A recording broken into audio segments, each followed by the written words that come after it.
She went out to walk her dog on a sunny Florida morning and never came back. It happened in seconds. A quiet pond, a small dog tugging at the leash, and an elderly woman enjoying the calm. Then a ripple broke the surface. A shadow glided closer, and before anyone could make sense of what they were seeing, she was gone, pulled beneath the water by a predator that had been waiting all along. But the day hadn't started like a nightmare. For Gloria Serge, 85 years old, mornings at Spanish Lake's fairways were supposed to be peaceful. She adored her little dog, Trooper, and walking him by the lake had become their routine.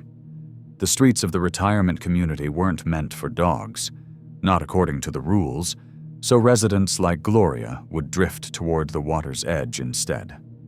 That morning the sun was warm, the breeze gentle, and everything about the neighborhood looked safe. The lake shimmered like glass. Neighbors had grown used to sitting near it, fishing, chatting, and walking their pets. No signs warned them of danger. To Gloria, it was just another stroll in a place that promised quiet living. She couldn't have known that beneath the still surface, eyes had already locked onto her. The gator had been there for days, maybe weeks, lurking in plain sight, so familiar that residents had even given it a name. Henry. Some had seen it basking on the shore. A few admitted to tossing scraps of food, as though feeding a beast like this could make it tame. But an alligator is never tame. It waits, it calculates. And that morning, Henry had set his sights not on Gloria, but on her beloved dog. It began with silence. Gloria stood by the bank with Trooper sniffing the grass, utterly unaware that death was closing the distance with each passing second. Alligators are masters of patience. They move like shadows until the final lunge. In a sudden, violent burst, the gator erupted from the pond. Its jaws opened wide, surging straight toward Trooper. Gloria reacted instantly, yanking her dog back, shielding him with every ounce of instinctive love she had. And in that split second of protection, she became the target. The alligator swung, clamped onto her leg, and the world changed. The force of an alligator's bite is among the strongest in the animal kingdom. Thousands of pounds of crushing pressure in an instant. Gloria screamed, her voice carrying across the water, raw with fear and pain. The gator tugged, jerking her off balance. Trooper barked wildly, his leash taut, as Gloria tried to pull him away with one hand and fight the reptile with the other. Neighbors later said it was the most chilling sound they had ever heard, a scream that seemed to split the morning air. Then came splashing, thrashing, a desperate struggle as Gloria's body was dragged toward the pond. When a gator attacks, it doesn't stop. It drags, it rolls, it drowns. The infamous death roll is nature's cruelest design, a spinning maneuver meant to tear flesh and overwhelm prey. For Gloria, an elderly woman with frail bones and fading strength, it was impossible to resist. Her body was no match for 10 feet of reptilian muscle evolved over millions of years to dominate its environment. Across the way, her neighbor Carol Thomas saw the attack. Carol was 77, standing near her window when she caught sight of the massive shape lunging from the water. She dropped what she was doing, ran for the phone, and dialed 911. Her voice cracked with panic. Everything to get to her. The alligators got her. I think she's gone. Oh my God. She grabbed a pole, shouting, trying to reach out across the water, but there was no way to get to Gloria in time.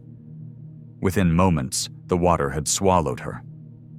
Trooper, the little dog she had fought to protect, survived. He stood trembling on the bank, wet and shaking, the leash slack in his collar. Gloria's last act had been to save him. Rescue teams arrived quickly, but by then it was over. Gloria's body was recovered later that day. Henry, the 10-foot gator, was captured, wrestled from the pond, and euthanized. Trappers found him heavy, sluggish from feeding. Locals watched as the beast was tied and hauled away, some shaken that the animal they had once treated like a neighborhood fixture had become a killer. For Gloria's family, the news was unbearable.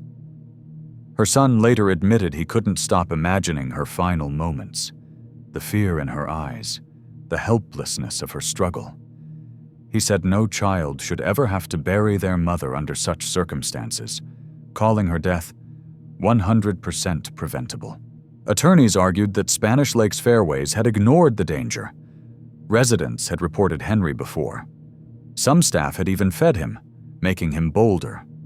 There had been no signs, no warnings in newsletters, nothing to tell people like Gloria that danger lurked in the water. Ironically, the community enforced strict rules against walking dogs on the street, nudging residents closer to the pond where Henry roamed. The family accused management of negligence, and the case became a grim reminder of what happens when safety takes a back seat to convenience. After the attack, everything changed. Warning signs appeared around the pond. Residents were told to avoid the water's edge. Fishing was discouraged.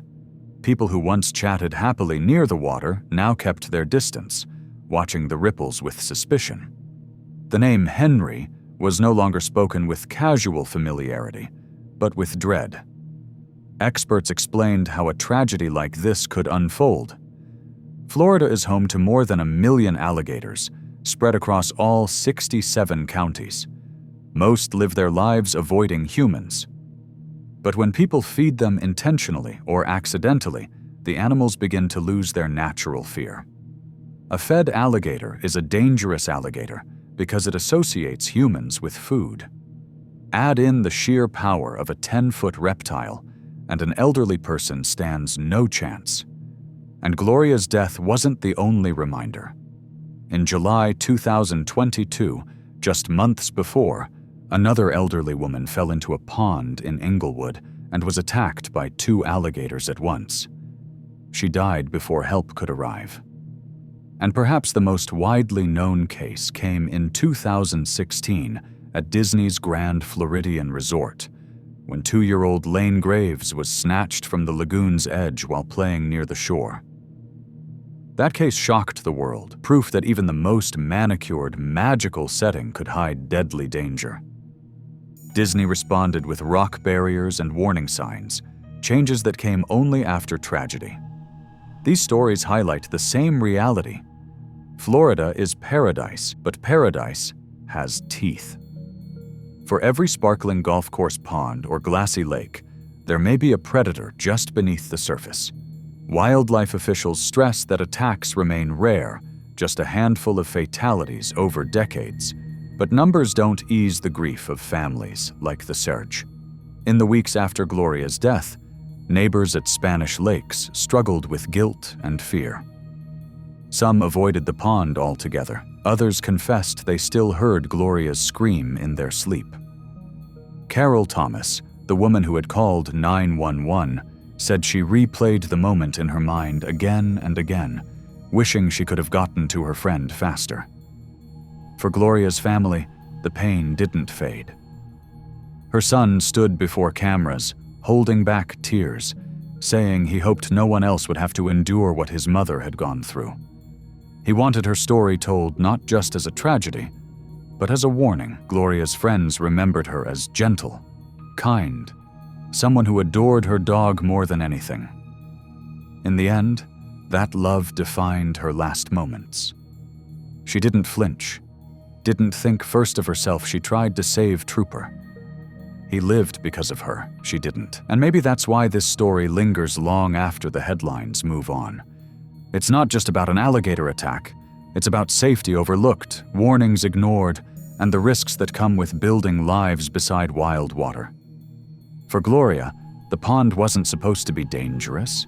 It was just where she walked her dog, but on that February morning, the calm surface was a lie.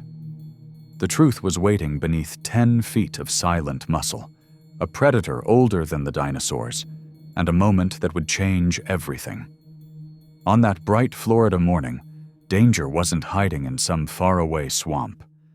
It was right there, beneath the calm surface of an ordinary pond, and when it rose, it claimed her.